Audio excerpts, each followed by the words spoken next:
আল্লাহ নিজেই ভালোবাসার ঘোষণা দিয়ে দিলেন, আমি ভালোবাসলাম তোকে। তারপরে একটু অনুরোধ করছেন, ফাবিহুব্বি কুল্লি মুহিব্বা, আমার ভালোবাসার কসম তুই আমাকে একটু ভালোবাসা দেখা। আমার কথা ছিল ইসলাহি প্রোগ্রাম হিসাবে যে যার কাছে সবচেয়ে বেশি হওয়া দরকার ছিল, আজকে আমরা তার চেয়ে সবচেয়ে বেশি দূরে। যাকে সঙ্গে সবচেয়ে বেশি নেওয়া দরকার ছিল, আজকে আমরা ওনার থেকে বহুত বহুত দূরে। এই মজমায় পাওয়া যাবে না একজনও যে ডেলি 500 বার আল্লাহ আল্লাহ বলে। আসেন কেউ হাত উঠায় বলতে পারবেন যে আমি ডেলি 500 বার আল্লাহ আল্লাহ বলি? বলেন বলেন, নিজের বিবেককে নিজে প্রশ্ন করেন, উচিত ছিল কি ছিল না? হ্যাঁ, আপনি তো ডেলি 500 বার আল্লাহ বলেন না। এই যুবকদেরকে জিজ্ঞেস করেন, ডেলি মনের থেকে 101 আল্লাহ বলে চিৎকার দেয় না, অথচ ডেলি কতবার মোবাইলে লেখে জান জান জান জান জান। একজনের মোবাইলে পাবেন 100বার লেখা আছে জান। না জানি না আমি কোন জান, কিন্তু জান লেখা আছে, ঠিক না? কিন্তু একবারও মনের চেয়ে আল্লাহ বলে না। ও তো ওকে যদি যৌবন না দিত আল্লাহ, তো ও কাকে জান লিখতো? বা ওকেই জানকে বলতো? যদি আল্লাহ যৌবন না দিয়া তৃতীয় লিঙ্গ বানাইতো, আল্লাহ তো লিঙ্গ 3টা বানাইছে, ঠিক না? না তৃতীয় লিঙ্গ নাই? আছে না? না নাই, আপনাদের এলাকা মনে হয় আশেপাশে না। তাহলে আল্লাহ তো ওকে তৃতীয় লিঙ্গ বানাইলো না, যুবক যৌবন দিল। ও তো ডেলি একবারও আল্লাহকে মেসেজ করে না, আল্লাহ আই লাভ ইউ। একবার যদি ও মেসেজ করতো, যুবক তো একবার বলে না আল্লাহ। অথচ যাকে সবচেয়ে বেশি সঙ্গে নেওয়া দরকার ছিল, ভালোবাসা দরকার ছিল, কাছে করা দরকার ছিল, যার কাছে হওয়া সবচেয়ে বেশি দরকার ছিল, হায় হায় উনি তো বলছিলেন এটাই।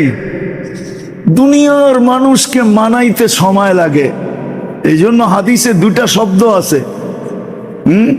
এই জন্য হাদিসে নিষেধ আছে, কাউকে বেশি ভালোবাসো না। কোন মানুষকে অতি মাত্রায় ভালোবাসো না। আশা ইয়াকুনা আদুওয়াম্মা, হইতে পারে একদিন তোমার দুশ্মন হবে, ওই দিন তুমি বেশি ব্যথা পাবে। আবার বলছে কারোর সাথে অতি মাত্রায় দুশ্মনী করো না। আশা ইয়াকুনা আহাব্বাম্মা, হইতে পারে একদিন তোমার সাথে ভালোবাসা হয়ে যাবে, তো বারবার ওই দুশ্মনীর কথা মনের ভিতরে আঘাত দিতে থাকবে। শেষভাবে উপস্থিত যুবকরা, কোরআন হাদিস থেকে যতটুকুই তেলাওয়াত করলাম, আশা রাখি একই সামনে রেখে কিছু কথা রাখবো। সাথে সাথে সকলের কাছে অনুরোধ, যতটুকু শুনবো, যতক্ষণ শুনবো, পরিপূর্ণ মনোযোগ দিয়ে শুনবো, কেননা এটা আল্লাহর আদেশ। ইদা কুরিয়াল কুরআন ফাসতামিউ, যখন কোরআন বা কোরআনী কথা শোনো তো পরিপূর্ণ মনোযোগ দিয়ে শোনো। এটার উপরই কিন্তু নির্ভর করে কথা আমার দিলে গাঁথবে কি গাঁথবে না। যত মনোযোগী হব তত কথা আমার দিলের ভিতরে গাঁথবে। আর দ্বিতীয় আরেকটা জিনিস, যত বেশি মনোযোগী হব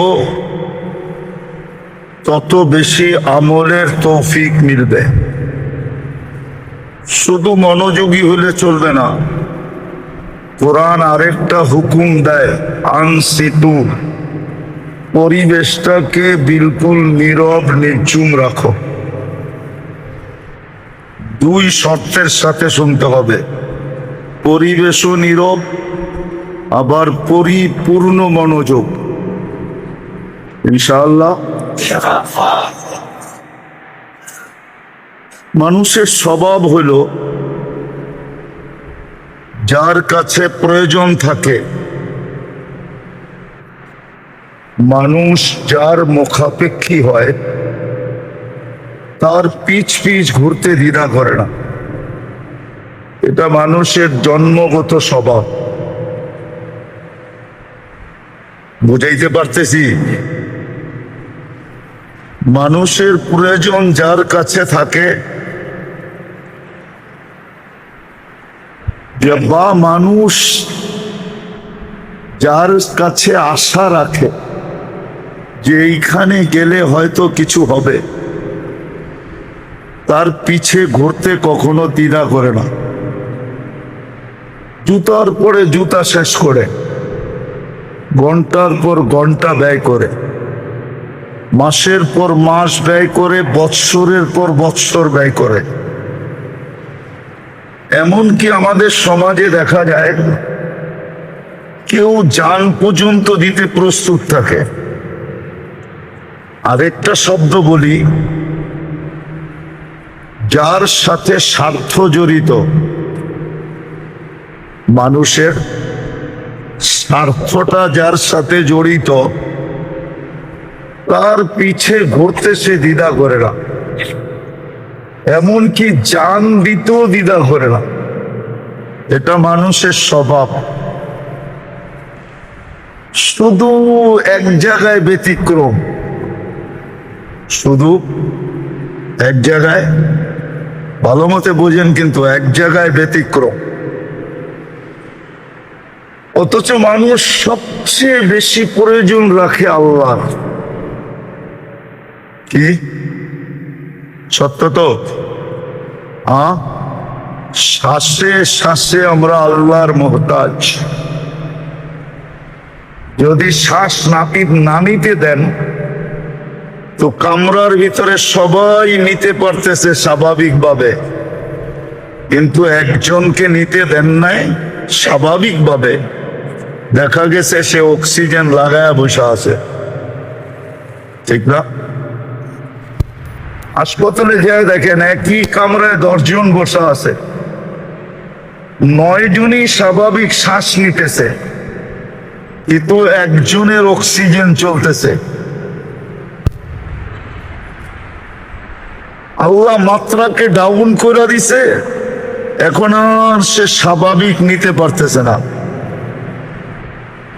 কোরআন এটাই বুঝেছে, আনতুমুল ফুকারা, মানুষ তোমাদের স্বার্থ আমার সাথে সবচেয়ে বেশি সংযুক্ত, তোমরা আমার মোহতাজ। শ্বাসে শ্বাসে, কদমে কদমে, মুহূর্তে মুহূর্তে। কেননা এটাই তো সত্য, এটাই তো সত্য। মারে আল্লাহ, বাঁচায় কে? মারে আল্লাহ, কেউ বাঁচাইতে পারে? আর বাঁচায় আল্লাহ, মারে কে? কেউ মারতে পারে না। ইউহি ওয়া ইউমিত, হায়াত যার কুদরতি হাতে, মৌত যার কুদরতি হাতে। শ্বাসে শ্বাসে মোহতাজ। এই জন্য হাদিসে আছে, কিতাবে পাওয়া যায় সুস্পষ্ট, শ্বাস ছাড়তে দেরি ফেরেশতা জিজ্ঞাসা করতে দেরি করে না। আপনি ভাবছেন এখানে কন্ট্রোল রুম নাই? আমাদের শ্বাসের এখানে কন্ট্রোল রুম আছে, ভিতরে কন্ট্রোল রুম। কন্ট্রোল রুম চিনেন তো? যেখান থেকে শ্বাসকে কন্ট্রোল করে। ফেরেশতা জিজ্ঞাসা করে, আমসিক আও আতরুক, আল্লাহ খোলা রাখবো না বন্ধ করে দিব? প্রত্যেকবার আল্লাহ মেসেজ দেয়, উতরুক ওয়ালি আবদি আজাল, খোলা রাখ, নির্দিষ্ট সময় দেওয়া আছে। যেদিন নির্দিষ্ট সময়, যেদিন নির্দিষ্ট রেখায় পা দিবে, নির্দিষ্ট সময়, যে সময় আসবে তোমাকে আমরা মেসেজ দিব, টানবে তো ছাড়তে দিবে না, ছাড়বে তো আর টানতে দিবে না। সত্য তো? তবে শ্বাসে শ্বাসে আমরা আল্লাহর মুহতাজ। যুবক বলেন আর বৃদ্ধ বলেন, নারী বলেন আর পুরুষ বলেন, হ্যাঁ, বাচ্চাদের থেকে কলম উঠানো, এখনো কলম তাদের বিরুদ্ধে চলে না। রুফিয়াল কালাম সাবি হাত্তা ইয়াবলুক, বাচ্চা যতক্ষণ পর্যন্ত প্রাপ্ত বয়স্ক না হবে কলম তার বিরুদ্ধে যাবে না। বিদায় বাচ্চা ব্যতীত আর পাগল ব্যতীত, রুফিয়াল কালাম মজনুন হাত্তা ইয়াবরা, পাগল যতক্ষণ পর্যন্ত ভালো না হয় কলম তার বিরুদ্ধে যায় না। আরেকজনকেও যোগ করা যায়, না এম হাত্তা ইয়াস্তাইকির, ঘুমন্ত ব্যক্তি যতক্ষণ পর্যন্ত সজাগ না হয় কলম তার বিরুদ্ধে যায় না। এই তিন শ্রেণী ব্যতীত সবাই আমরা কদমে কদমে, শ্বাসে শ্বাসে আল্লাহর মুখাপেক্ষী। অথচ প্রশ্ন, যেইখানে আমার স্বার্থ ওইখানে আমি জান দিতে রাজি, তাহলে আমার সবচেয়ে বেশি স্বার্থ তো হলো আল্লাহর সাথে, ঠিক না? সত্য তো? বুঝে আসতেছে বিবেকে দৌড়ে? হ্যাঁ, কিন্তু এইখানে এসব বিলকুল উল্টা। মানুষের কাছে স্বার্থ আছে তো সারা দিন দৌড়াইতে পারে, সারা দিন জুতা ক্ষয় করতে পারে, সারা দিন পিছে পিছে ঘুরতে পারে, সারা দিন মুখ দিয়া বলতে পারে, ভাই আপনার জন্য জান পর্যন্ত দিয়া দিব। আচ্ছা মানলাম তুমি জান দিলা, তো তোমার স্বার্থ সিদ্ধি হবে কি করে? তুমিই তো নাই, স্বার্থ আর কিভাবে সিদ্ধি হবে? মানুষ যদি স্বার্থ সিদ্ধি করার জন্য সবকিছু বিলীন করতে পারে, তো সবচেয়ে বেশি স্বার্থ তো আমাদের আল্লাহর কাছে। আল্লাহ চাইলে হয়, নাইলে হয় না। আল্লাহ তো নিজেই বলছেন, ওয়ামা তাশাউনা ইল্লা আইয়াশা আল্লাহ। তুমি দেওয়ালে মাথা মারতে মারতে ফাটায় ফেলতে পারো, কিন্তু আমরা না চাইলে কিচ্ছু হবে না। আবার আল্লাহ এটাও বলছে যে আমি কখন তোমার পক্ষে যাব।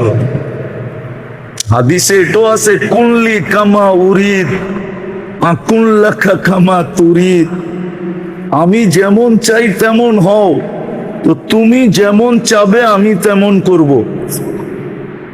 কুল্লি কামা উরিদ আকুল্লাখা কামা তুরিদ, আমি যেমন চাই তেমন করো, তো তুমি যেমন চাবে তেমন আমি করব, করে দিব। ফাইন আসাইতানি ফিমা উরিদ, আমি যেটা চাই এটা যদি না করলে, উতইবুকা ফিমা তুরিদ, তুমি যেটা চাও এটার ভিতরে তোমাকে ক্লান্ত করে ছেড়ে দেব। বরং আরো হাদিসে আছে, উসাল্লিত আলাইকা দুনিয়া, দুনিয়ার যাই ঝামেলা এত তোমার উপরে চাপায় দিব, এত চাপান চাপাবো, তুমি ক্লান্ত হয়ে দৌড়াইতে থাকবে। কামা ইয়ারকুসুল ওয়াহশিয়্যু ফিল বাররিয়া, চতুষ্পদ প্রাণীগুলা শিকারের পিছে যেরকম জঙ্গলে ছুটতে থাকে, তুমি এরকম ছুটতে থাকবা। ওয়া তাকুনু ইনদি মাজমুমা, আর তুমি আমার কাছে বড় নিকৃষ্ট হবে। ওয়ালা ইয়াকুনু ইল্লা মা কাসসামতু লাক, আর ওইটাই হবে যেটা আমি চাবো, তোমার চাওয়া হবে না। তো আমি বুঝাইতে চাইতেছি আপনাদেরকে যে যার সবচেয়ে বেশি কাছে হওয়া দরকার ছিল, এই সৃষ্টির সেরা প্রাণীটা, মানুষ সৃষ্টির সেরা প্রাণী, যাকে আল্লাহ শ্রেষ্ঠত্ব দিয়ে তৈরি করছেন। ওয়ালাকাদ কাররামনা বানি আদম, যার শ্রেষ্ঠত্বের ঘোষণা আল্লাহ দিয়েছেন, যাকে আল্লাহ কুদরতি হাত দিয়ে তৈরি করছেন। সব সৃষ্টি হুকুম দিয়া তৈরি, বরং দুই অক্ষর দিয়া তৈরি, কাফ আর নুন। আপনাকে আমাকে কুদরতি হাত দিয়া তৈরি করছেন, হুকুম দিয়া তৈরি করেন নাই। সমগ্র সৃষ্টি 6 দিনে তৈরি করছেন, আপনাকে আমাকে প্রত্যেককে কমসে কম 10 মাস সময় নিয়ে তৈরি করছেন। সত্য তো? বুঝে আসতেছে? হ্যাঁ, ওই মানুষটা সবচেয়ে বেশি আল্লাহর কাছে হওয়া উচিত ছিল, কেননা সে শ্বাসে শ্বাসে আল্লাহর মুহতাজ, কদমে কদমে আল্লাহর মুহতাজ। আমি দুনিয়া বলতেছি, এখনো আখিরাতে যাই নাই, দুনিয়াই বুঝাইতে চাইতেছি। দুনিয়াতে আমরা কদমে কদমে আল্লাহর মুহতাজ, আল্লাহর মুখাপেক্ষী। উচিত ছিল আল্লাহর কাছে হওয়া, সারা দিন আল্লাহ আল্লাহ করা। যদি বিবেক থাকে তাইলে বুঝবেন, যদি অক্সিজেন এই পানির দামে কিনতে হতো 30 টাকা লিটার, তাইলে ডেলি 16,500 টাকা শুধু অক্সিজেনের বিল দিতে হইতো। বিশ্বাস হয় না? 550 লিটার অক্সিজেন নেই আমরা ডেলি 24 ঘন্টায়, 30 টাকা পার লিটার। 550 কে 30 দিয়া গুণ দেন, দেখেন 16,500 টাকা হবে পার ডে। মাসে 4,95,000 টাকা শুধু অক্সিজেনের বিল দিতে হইতো। ওটা বিনা পয়সায় আল্লাহ আমাদেরকে ডেলি দিতেছেন। ঢাকা শহর, আপনাদের এই এলাকার ওয়েদার বলে না, পরিবেশ বলে না এখানের অক্সিজেন পিওর থাকবে। রাগ হয়ে গেলেন? দুনিয়ার থেকে আনেন বড় বড় শিক্ষিত লোক, আইনা এখানে ছেড়া দেন, ও বলবে তোমাদের পরিবেশ বলে না, তোমাদের অক্সিজেন পিওর থাকবে। আর অক্সিজেন যদি পিওর না হইতো তাহলে কে বাঁচতেন? আরে বলেন না। হ্যাঁ, কিন্তু আমাদের পরিবেশ বলে অক্সিজেন দূষিত হওয়া দরকার ছিল, কিন্তু আল্লাহ কুদরত দিয়া পরিবেশকে পরিবেশের জায়গায় রাখছেন, আর অক্সিজেনের পিউরিটিকে তার জায়গায় রেখা ডেলি আমাদেরকে পিওর অক্সিজেন বিনা পয়সায় দিতেছেন। এই জন্য আমার কথা ছিল এটাই, যে যেই মানুষটা সৃষ্টির সেরা, সবচেয়ে বেশি বিবেক যাকে দিলেন, সবচেয়ে বেশি বুদ্ধি যাকে দিলেন, সবচেয়ে বেশি বিদ্যা যাকে দিলেন, মানুষের মতো বুদ্ধি আল্লাহ কাউকে দেন নাই। যদি দিত, শুধু কাল্পনিক কথা, এটা বিজ্ঞান এখনো প্রমাণ করতে পারে নাই, শুধু বলে এলিয়নরা আমাদের চেয়ে বেশি বুদ্ধিমান, শুধু বলে। আজ পর্যন্ত কোনো অকাঠ্য প্রমাণ দিতে পারে নাই বিজ্ঞান। পারছে নাকি? নাই এখানে শিক্ষিত লোক জেনারেল কেউ পারছে দিতে? হ্যাঁ, মানুষের চেয়ে যদি বুদ্ধিমান কেউ হইতো, তাইলে আমাজনের জঙ্গলের প্রাণীরাও আমাদের সাথে প্রতিযোগিতায় নামতো।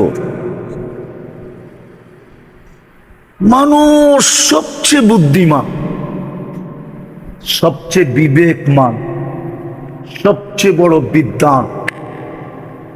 ওই মানুষটা আল্লাহর থেকে দূরে সরল কি করে? যার সবচেয়ে বেশি আল্লাহর কাছে হওয়া দরকার ছিল, কেননা সে শ্বাসে শ্বাসে আল্লাহর মুহতাজ। কদমে কদমে আল্লাহর মুখাপেক্ষী, প্রত্যেক মুহূর্তে আমরা আল্লাহর মুখাপেক্ষী। 24 ঘন্টা যিনি আমাদেরকে উইদাউট পে সেবা দিতেছেন, না দিতেছেন না? আমি তো শুধু অক্সিজেন দেখাইলাম। আচ্ছা বলেন তো, আপনাদের পেটে যে খাদ্য যায় কয়বার চেকিং এর পরে যায়? কয়বার বলেন না? জানেন কেউ? কমসে কম 4 বার চেকিং হয়। ওটা যদি প্রযুক্তি দিয়া করতে হইতো, প্রথম নাক চেক করে গ্রান ঠিক আছে কিনা, যদি এটা মেশিন দিয়া করতে হইতো তাইলে আপনাকে প্রতি বেলা পান করার আগে আগে হয়তো ঘরে মেশিন কিনতে হইতো, নাইলে প্যাথোলজি সেন্টারে যায়া লাইনে লাগাইতে হইতো, আমার পানিটা তাড়াতাড়ি চেক করে দাও, এটার গ্রান ঠিক আছে কিনা, আমি এখনই পিপাসায় মরতেছি। আপনাকে কত লম্বা সিরিয়ালে দাঁড়াইতে হতো। এটাই তো কোরআন বলে আফালা তুবসিরুন আফালা তাকিলুন। তোকে কি বিবেক বুদ্ধি দেই না? একটুও ভাবিস না? নাক তো শুনতে দেরি, সাথে সাথে রেজাল্ট দিতে দেরি করে না, গ্রান ঠিক আছে। তারপরে জিহ্বা স্বাদ চেক করে, স্বাদ ঠিক আছে কিনা, দ্বিতীয় চেকিং। যদি এই 7টা মেশিন দিয়ে চেক করতে হইতো, এই পেশাব পায়খানা মনে হয় টেস্ট করেন না কখনো, ঠিক না? আজ পর্যন্ত করছেন 2-1 বার পেশাব পায়খানা টেস্ট? না না, ওনারে জিজ্ঞেস করছেন 2-1 বার? যদি প্রত্যেক দিন সাপ চেক করতে হইতো তাহলে কয় টাকা দিতে হইতো? কত বড় সিরিয়ালে দাঁড়াইতে হইতো? হ্যাঁ, প্যাথোলজি সেন্টার ওয়ালাদের কেমন পোয়া বারো হইতো? পোয়া বারো বোঝেন? জিহ্বা তো টাচ করতে দেরি, সাথে সাথে বলতে দেরি করে না স্বাদ ঠিক আছে। স্বাদ না ঠিক না থাকলে বলে ঠিক নাই, বাহিরে করো, যাবে না ভিতরে। তৃতীয় দাঁত চেক করে পাথর জাতীয় কণা জাতীয় কিছু গেল কিনা। প্রথম কামড়ই এটা চেক করে বাইর করে দেয়, না এটা পেটে যাবে না, বাহির করো। এটা যদি বাছাই করতে হইতো মেশিন দিয়া, আরে কোরআন তো এটাই বলে আফালা তাকিলুন। একটু কি বিবেক দিয়া ভাবো না? আফালা তুবসিরুন, একটু কি চোখ দিয়া দেখো না? এত বড় বিবেক দিলাম। চতুর্থ চেকিং আবার জিহ্বা করে, চুল জাতীয় আঁশ জাতীয় কিছু ভিতরে ঢুকলো কিনা। জিহ্বা ওইটাকে বাহির করে দেয়, ভিতরে যাইতে দেয় না। তো যে আল্লাহ 24 ঘন্টা আমাদেরকে সেবা দিতেছেন, কি না দিতেছেন না? দিতেছেন না? না দিতেছেন না? 24 ঘন্টা যিনি সেবা দিতেছেন, এটাই তো আল্লাহ এক জায়গায় বলছিলেন আযকুরুকা ওয়ালা তানসানি। ও মানুষ, তুই আমাকে ভুলা থাকিস কি কইরা? অন্য কেউ যদি ভুলা থাকতো তাহলে মনকে বুঝাইতে পারতাম, তুই ভুলা থাকিস কি কইরা? তোকে তো 24 ঘন্টা আমি চোখে চোখে রাখি, 24 ঘন্টা আমি তোকে সেবা দেই, 24 ঘন্টা তোকে আমি স্মরণ করি। এক মুহূর্ত যদি তোকে স্মরণ না করি, এটাও এক জায়গায় বলা আছে লাবতালাতিল আরদু ফি বাতনিহা, জমিন তোকে পেটে নিয়ে নিবে। লা আগরাকাতিল বাহরু ফি কারিহা, সমুদ্র তোকে তলদেশে নিয়ে নিবে। লা আহলাকাতিল মালাইকা, ফেরেশতা তোকে ধ্বংস করে ফেলবে, কিন্তু পারে না তো, আমার জন্য পারে না। আরেক হাদিসের অংশ বলতেছি, আল্লাহ বলে আমি সবাইকে বলে রাখছি ইন কানা আবদুকুম ফাশানুকুম বি, বান্দা যদি তোমাদের হয় তো যার যা মনে চায় তা করতে পারো। ইন কানা আবদি, যদি বান্দা আমার হয় খবরদার যদি কেউ চোখ উঠায় দেখলা, বরং আমি অপেক্ষায় আছি। ইন আতানি লাইলান কাবিলতু, রাত্রে যদি ফিরে আসে তো আমি বুকে চড়ায় নিব। ইন আতানি নাহারান কাবিলতু, দিনে যদি ফিরে আসে তো আমি বুকে জড়ায় নিব। অমান আযামু মিন্নি জুহুদান ওয়া কারামা, আমার চেয়ে বড় দাতা কে আছে? তো কথা শুরু ছিল, যদিও মানুষের স্বভাব যার সাথে স্বার্থ তার পিছে সারাদিন ঘুরতে দ্বিধা করে না, কিন্তু একমাত্র রয়ে গেল আল্লাহ, যাকে সবচেয়ে বেশি কাছে করা দরকার ছিল, সবচেয়ে বেশি যার কাছে হওয়া দরকার ছিল, যাকে সবচেয়ে বেশি সঙ্গে নেওয়া দরকার ছিল, যার সঙ্গে সবচেয়ে বেশি হওয়া দরকার ছিল, যার তালাশে 24 ঘন্টা বিলীন করা দরকার ছিল, শ্বাসে শ্বাসে যাকে ডাকার দরকার ছিল, যিনি অস্তিত্ব দিল, শুধু অস্তিত্ব দিল না, সৃষ্টির ভিতরে সবচেয়ে সুন্দর করে সাজাইল। একটা উদাহরণ দিলে বুঝবেন কিনা জানি না। কারিগর কখনো কখনো কোনো জিনিস বানাইতে বানাইতে একটা এমন সুন্দর হয় যে কারিগর নিজেই অবাক হয়ে যায়, এত সুন্দর হইল কি করে।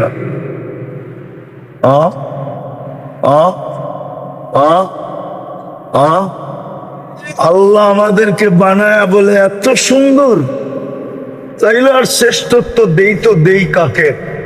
যা মুকুট তোর মাথায় দিয়া দিলাম, এত সুন্দর গঠনের দিক দিয়ে এত সুন্দর, রূপের দিক দিয়ে এত সুন্দর, বিবেক বুদ্ধির দিক দিয়ে এরকম সুন্দর, চতুর্দিক দিয়ে যেন সৌন্দর্য ফুটা পড়তেছে। আগেরটা বললে ওলামা মানে কিনা জানি না, যে আল্লাহ নিজেই বইলা ফেলছে ইন্নী লাকা মুহিব্বা, বান্দা আমি তোকে ভালোবাসা ফেললাম। আল্লাহ নিজেই ভালোবাসার ঘোষণা দিয়ে দিলেন, আমি ভালোবাসলাম তোকে। তারপরে একটু অনুরোধ করছেন, ফাবিহুব্বি কুল্লি মুহিব্বা, আমার ভালোবাসার কসম তুই আমাকে একটু ভালোবাসা দেখা। আমার কথা ছিল ইসলাহি প্রোগ্রাম হিসাবে যে যার কাছে সবচেয়ে বেশি হওয়া দরকার ছিল, আজকে আমরা তার চেয়ে সবচেয়ে বেশি দূরে। যাকে সঙ্গে সবচেয়ে বেশি নেওয়া দরকার ছিল, আজকে আমরা ওনার থেকে বহুত বহুত দূরে। এই মজমায় পাওয়া যাবে না একজনও যে ডেলি 500 বার আল্লাহ আল্লাহ বলে। আসেন কেউ হাত উঠায় বলতে পারবেন যে আমি ডেলি 500 বার আল্লাহ আল্লাহ বলি? বলেন বলেন, নিজের বিবেককে নিজে প্রশ্ন করেন, উচিত ছিল কি ছিল না? হ্যাঁ, আপনি তো ডেলি 500 বার আল্লাহ বলেন না। এই যুবকদেরকে জিজ্ঞেস করেন, ডেলি মনের থেকে 101 বার আল্লাহ বলে চিৎকার দেয় না, অথচ ডেলি কতবার মোবাইলে লেখে জান জান জান জান জান। একজনের মোবাইলে পাবেন 100 বার লেখা আছে জান। না জানি না আমি কোন জান, কিন্তু জান লেখা আছে, ঠিক না? কিন্তু একবারও মনের চেয়ে আল্লাহ বলে না। ও তো ওকে যদি যৌবন না দিত আল্লাহ, তো ও কাকে জান লিখতো? বা ওকেই জানকে বলতো? যদি আল্লাহ যৌবন না দিয়া তৃতীয় লিঙ্গ বানাইতো, আল্লাহ তো লিঙ্গ 3টা বানাইছে, ঠিক না? না তৃতীয় লিঙ্গ নাই? আছে না? না নাই, আপনাদের এলাকা মনে হয় আসে টাসে না। তাহলে আল্লাহ তো ওকে তৃতীয় লিঙ্গ বানাইলো না, যুবক যৌবন দিল। ও তো ডেলি একবারও আল্লাহকে মেসেজ করে না, আল্লাহ আই লাভ ইউ। একবার যদি ও মেসেজ করতো, যুবক তো একবার বলে না আল্লাহ। অথচ যাকে সবচেয়ে বেশি সঙ্গে নেওয়া দরকার ছিল, ভালোবাসা দরকার ছিল, কাছে করা দরকার ছিল, যার কাছে হওয়া সবচেয়ে বেশি দরকার ছিল, হায় হায় উনি তো বলছিলেন এটাই। দুনিয়ার মানুষকে মানাইতে সময় লাগে, এই জন্য হাদিসে দুটা শব্দ আছে। এই জন্য হাদিসে নিষেধ আছে, কাউকে বেশি ভালোবাসো না। কোন মানুষকে অতি মাত্রায় ভালোবাসো না। আশা ইয়াকুনা আদুওয়াম্মা, হইতে পারে একদিন তোমার দুশ্মন হবে, ওই দিন তুমি বেশি ব্যথা পাবে। আবার বলছে কারোর সাথে অতি মাত্রায় দুশ্মনী করো না। আশা ইয়াকুনা আহাব্বাম্মা, হইতে পারে একদিন তোমার সাথে ভালোবাসা হয়ে যাবে, তো বারবার ওই দুশ্মনীর কথা মনের ভিতরে আঘাত দিতে থাকবে। হ্যাঁ, অথচ সবচেয়ে বেশি ভালোবাসার দরকার ছিল কাকে? কি? আর আল্লাহকে আল্লাহকে রাজি করা শব্দটা আল্লাহর জন্য শোভনীয় হবে না। যদি বলি সাধারণ বাংলায়, আল্লাহর জন্য শব্দটা শোভনীয় না। আবার বললে হুজুররা কি লেখা শুরু করে আল্লাহই জানে। আল্লাহকে সঙ্গে নেওয়া একবারে সহজ।